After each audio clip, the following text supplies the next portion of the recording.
Hello everyone, स्वागत है आप सबका। और आज एक और जो हमारे पास पीडीएफ आई है तो उसको लेकर हमें चर्चा करनी है। वर्ग 2 के डॉक्यूमेंट वेरिफिकेशन से रिलेटेड ही पीडीएफ है। और ये पीडीएफ जो है और ये जो आदेश आया है ये जो सत्यापनकर्ता अधिकारी हैं उनके लिए है, पर इनमें से हमें कुछ बहुत इंपॉर्टेंट पॉइंट्स मिल रहे हैं। तो मैंने सोचा कि क्यों ना आपके साथ इसको शेयर किया जाए, तो इसी पर्पज से ये वीडियो बनाया है। और ये देखिए आप, माध्यमिक शिक्षक विषय खेल गायन वादन तथा प्राथमिक शिक्षक चयन परीक्षा 2024 नियोजन अंतर्गत अभ्यर्थियों के दस्तावेजों के सत्यापन बाबत। इसमें सबसे पहले तो आप ये देखिए कि न्यूनतम आयु 1/1/2024 को गणना तिथि है इसकी। के बाद जो अधिकतम आयु है वो क्या है, ये सब दिया हुआ है। उसके बाद आप देख लीजिएगा इसको पॉज करके। और उसके बाद हम बात करते हैं कि जैसे इसमें एक तो 10वीं 12वीं आयु सीमा के संबंध में कक्षा 10वीं अथवा कक्षा 12वीं की अंक सूची अथवा प्रमाण पत्र जिसमें उसकी उसकी जन्म तिथि सुस्पष्ट रूप से अंकित हो ही स्वीकार किए जाएंगे। और उसके बाद हम आगे बात करेंगे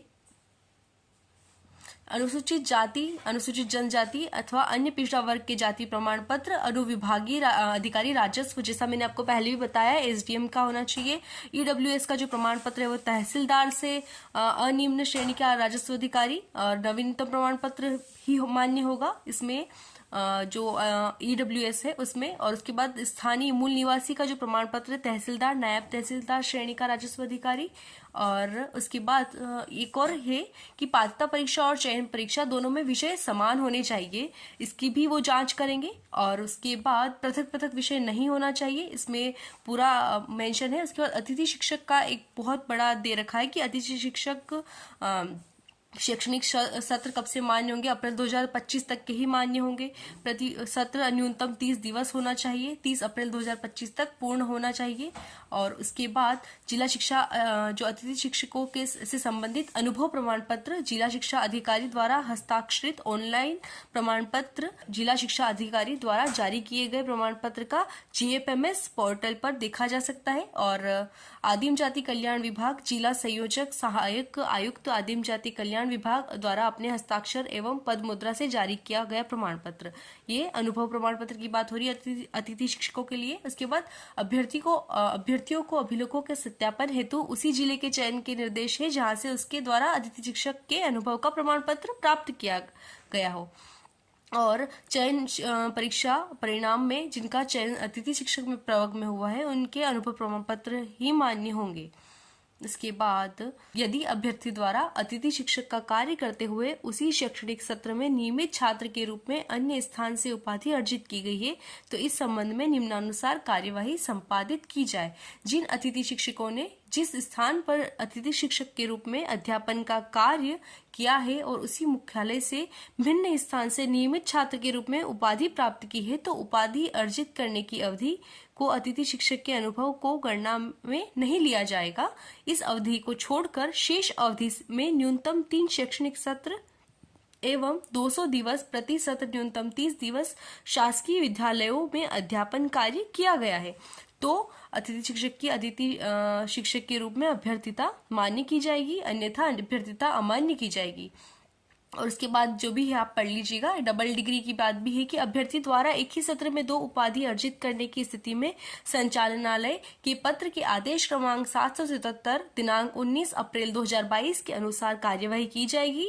प्रति संलग्न है और जो दिव्यांग अभ्यर्थी है उसमें 40% स्थायी दिव्यांगता अंकित हो का प्रमाण पत्र ही मान्य होगा। और उसमें दस्तावेज ये जो है ये बहुत इंपॉर्टेंट है। प्रवर्गवार अभ्यर्थियों से जिन दस्तावेजों की अपेक्षा रहेगी उसकी सूची परिशिष्ट 1 पर संलग्न की जा रही है। आपसे अपेक्षित है कि आप इन्हीं दस्तावेजों की सूक्ष्मता से जांच करेंगे। अभ्यर्थियों से यह अपेक्षित है कि वह अपने आवश्यक दस्तावेजों के साथ दस्तावेजों की स्वप्रमाणित छायाप्रतियों की 2 सेट में आपको प्रस्तुत करेंगे।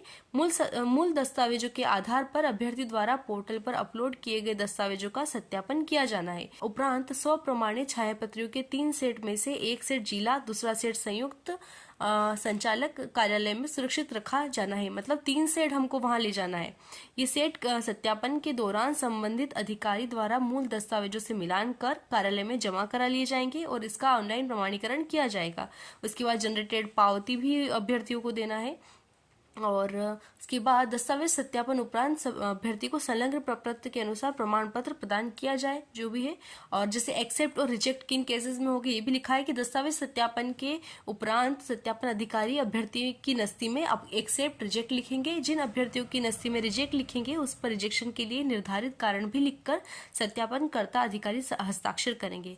और रिजेक्शन के कारण निम्नानुसार है: आयु कम होना, अधिक होना, आयु संबंधी आयु छूट संबंधी दस्तावेज प्रस्तुत नहीं कर पाना, पात्रता परीक्षा एवं चयन परीक्षा का विषय पृथक पृथक होना, निर्धारित शैक्षणिक योग्यता धारित नहीं करना अथवा योग्यता के मूल दस्तावेज प्रस्तुत नहीं कर पाना, निर्धारित प्रशिक्षण व्यावसायिक योग्यता धारित नहीं करना अथवा इन योग्यताओं के मूल दस्तावेज प्रस्तुत न कर पाना, निर्धारित शैक्षणिक योग्यता निर्धारित प्रतिशत के साथ उत्तीर्ण नहीं करना और प्रस्तुत शैक्षणिक योग्यता यूजीसी से मान्यता प्राप्त संस्थान से प्राप्त नहीं करना, प्रस्तुत व्यावसायिक प्रशिक्षण योग्यता एनसीटीई से मान्यता प्राप्त संस्थान से प्राप्त नहीं करना। इसके बाद अपना जो रिजर्वेशन का सक्षम प्राधिकारी द्वारा जाति प्रमाण पत्र प्रस्तुत नहीं कर पाना और दिव्यांग भूतपूर्व सैनिक का सक्षम प्राधिकारी द्वारा जारी प्रमाण पत्र प्रस्तुत नहीं कर पाना, दिव्यांग श्रेणी का 40% अथवा अधिक दिव्यांगता का स्थायी दिव्यांगता का प्रमाण पत्र प्रस्तुत न कर पाना, चयनित दिव्यांगता श्रेणी एवं प्रमाण पत्र में अंकित दिव्यांगता श्रेणी में भिन्नता होना और अतिथि शिक्षक से संबंधित 3 शैक्षणिक सत्र तथा 200 कार्य दिवसों न्यूनतम 30 दिन का अनुभव प्रमाण पत्र नहीं होना। और उसके बाद आवेदक ने एक ही शैक्षणिक सत्र में 2 उपाधि, 1 उपाधि एवं 1 पत्रोपाधि नियमित रूप से अर्जित की है। बोनस अंक प्राप्त किंतु प्रमाण पत्र प्रस्तुत नहीं कर पाना और अन्य कारण। उसके बाद यह है कि दस्तावेज सत्यापन में अभ्यर्थी स्वयं ही उपस्थित होंगे। उसके बाद अभ्यर्थी से आईडी संबंधित अभिलेख प्राप्त किया जाएंगे। मतलब आपसे आधार कार्ड, वोटर आईडी या फिर कुछ भी मांग सकते हैं, पैन कार्ड, तो आप लेकर जाइए। जो भी आपके पास आईडी उपलब्ध है, जो भी जितनी भी आईडीज है सब ले जाइए, जितने भी डॉक्यूमेंट्स आपके पास है ले जाइए आपकी। तो ये ही था मेरा आज का वीडियो का बनाने का पर्पस और आपको जानकारी देने का पर्पस। ये जो जानकारी है ये जल्द ही एमपीटीआरसी पोर्टल पर भी अभ्यर्थियों के लिए जारी की जाएगी, तो आप वहां पे भी चेक करते रहिए। और यहीं तक रखते हैं वीडियो, मिलते हैं अगले वीडियो में, तब तक के लिए बाय बाय।